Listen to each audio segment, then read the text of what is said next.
안녕하세요. 새들녘교회 강병욱 전도사입니다. 성경은 무엇한가?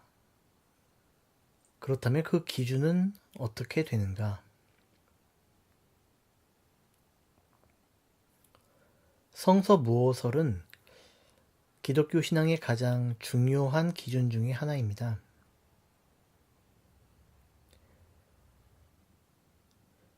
기독교 신앙에 있어서 그 신앙의 준거와 근거를 제시하고 있는 것은 성경이죠. 기독교 신앙에 있어서 가장 중요한 근거와 기준이 되는 것은 성경이다 라고 말할 때에 그 성경은 참된 진리의 바탕을 둔 것이어야만 할 것입니다. 그렇기 때문에 기독교 신앙에 있어서는 성경에 오류가 없고 성경은 완전하다라고 믿고 있는 성서 무호설이 가장 중요한 신앙의 근간을 이루고 있습니다. 그러나 그렇다고 해서 기독교의 역사에서 성경만이 절대적인 기준이 되었던 것은 아닙니다. 또 하나의 중요한 축을 이루고 있는 것은 바로 신비적 체험입니다. 그것은 성서를 뛰어넘기도 하고 그래서 논란을 일으키기도 했지만 교회의 역사에서 그러한 체험을 통해 기독교 신앙은 다시 힘을 얻을 수 있었고 새로운 영감을 얻음과 함께 성서에 대한 신앙을 또다시 고취시키기도 했던 것입니다. 사실상 성서 또한 신비적 체험을 경험한 사람들이 저술을 했던 것이고 이렇게 성서와 신비적 체험은 서로를 넘나들고 또 상호 보완을 하고 상호 비판하기도 하면서 기독교 신앙을 견고하게 만들어 나갔습니다. 이렇게 기독교 신앙의 중요한 한 축을 성서가 담당하고 있다고 할 때에 우리는 이제 이렇게 질문을 해볼 수 있습니다. 그렇다면 성서 무호설의 근거, 그 기준은 무엇인가? 가장 근원적인 것에 대해서 질문할 때는 더 이상 해명할 필요가 없는 그런 아주 자명한 영역까지를 요구하게 되죠. 데카르트는 더 이상 의심할 수 없는 확고한 근원을 찾다가 의심하고 있는 자기 자신이 의심하고 있다는 사실을 부인할 수 없다는 것을 발견하고 그것에서 진리의 기준을 삼고 자신의 철학을 시작하게 됩니다. 데카르트에게 있어서는 하나님도 사실상 의심의 대상에서 제외될 수는 없었던 것입니다. 데카르트의 이러한 태도는 근대 이후의 모든 인간이 가지고 있는 사고방식, 그것을 대변한다고 볼 수 있는 거죠. 따라서 현대인들에 있어서는 자명한 것 같은 성서의 그러한 무호성에 대해서도 의심하고 질문하는 것이 너무나 당연하게 여겨지게 됩니다.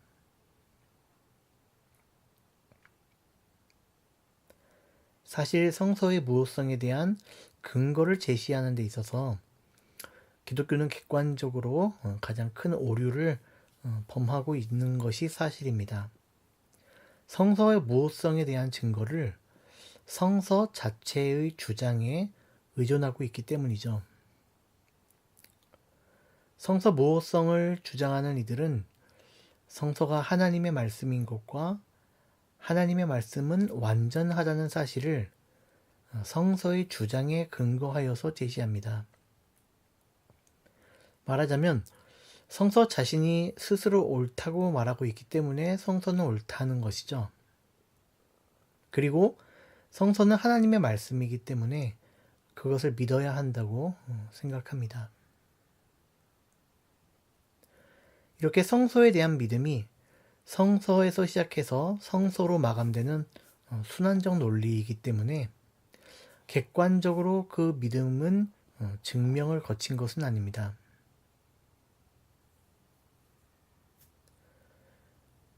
사실상 주관적인 믿음에 속하는 것이죠. 그런데 이러한 논리는 모든 종교들이 공통적으로 가지고 있습니다. 즉, 종교의 영역에서는 이러한 논리가 주장되고 또 그들 안에서 이 논리가 허용되고 있는 거죠. 이것을 종교적인 권위라고 부를 수가 있겠습니다. 이렇게 철저하고 무조건적인 믿음이 없다면 사실상 그것은 종교가 아니라 철학이나 인문과학에 속하는 것일 것입니다.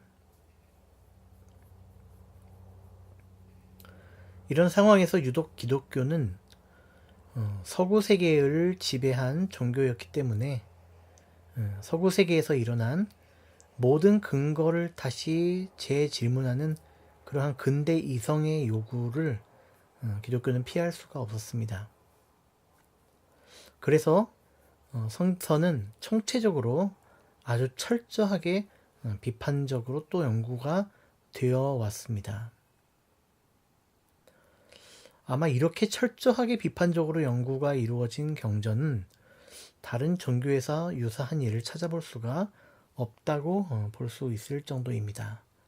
단어 하나하나에 이르기까지 완전하고 철저한 연구들이 계속 진행되고 있습니다. 그래서 오늘 우리는 다시 질문을 하게 됩니다. 성서가 오류가 없는 하나님의 완전한 계시라는 그 근거는 무엇인가? 그 기준은 무엇인가? 이런 질문을 받게 될 때 성서의 권위를 보존하려는 그 반응들은 대체로 두 가지로 나타납니다.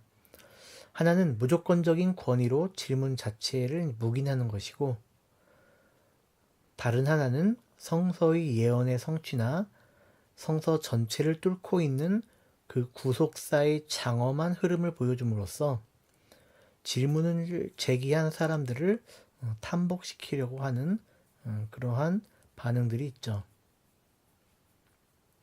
그러면서 성서의 권위를 주장하는 성서 내의 목소리를 또다시 들려주기도 합니다. 이렇게 성서를 변호하려는 분들이 강조하고 또 스스로도 인정하고 있는 바는 결국에 성서 안에 내적인 통일성과 일관성이 있다는 사실입니다. 성서 안에 흐르고 있는 그 내적인 일관성과 통일성을 예언을 통해 보여주던 혹은 역사적 사실을 통해서 증명하던 성서의 권위를 지키려고 하는 사람들은 그 일관성을 보여줌으로써 하나님 한 분이 성서 전체를 일관성 있게 저작하셨다는 사실에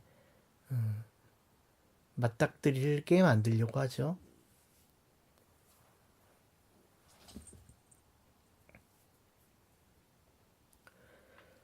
그런데 성서 안에 흐르고 있다고 믿는 그 일관성이 사실은 많은 상위성, 다양한 상대성의 한 부분일 뿐 전체적으로 일관성을 보장할 수 없다는 증거가 제시되고, 그렇게 결론이 나게 된다면 과연 어떻게 될까요?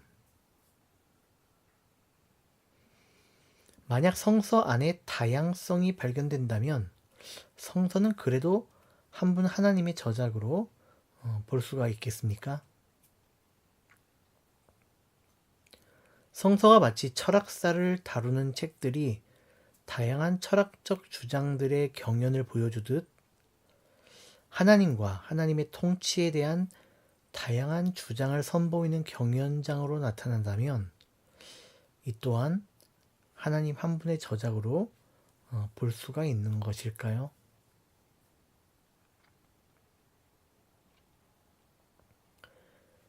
제가 마치 미리 성서가 그런 다양한 관점을 지닌 책들의 묶음인 것처럼 이야기하고 있는 것은 앞으로 여러분과 함께 그런 문제를 다루려고 하기 때문에 미리 말씀을 드리는 것입니다.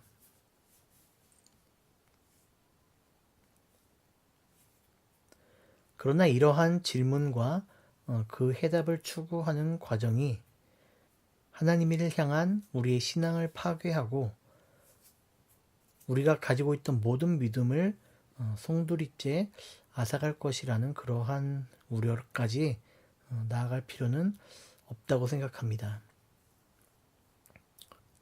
이 세계가 전쟁과 다툼이 끊임없이 일어나고 악한 자들과 또 고난의 시기가 우리에게 끊임없이 찾아온다고 할지라도 만약 여러분이 이 세계를 하나님의 세계로 고백할 수가 있다면은 성서 안에 나타나는 상이하고 다양한 관점들 속에서도 여러분은 여전히 한 분 하나님을 그 안에서 발견하실 수 있을 것입니다.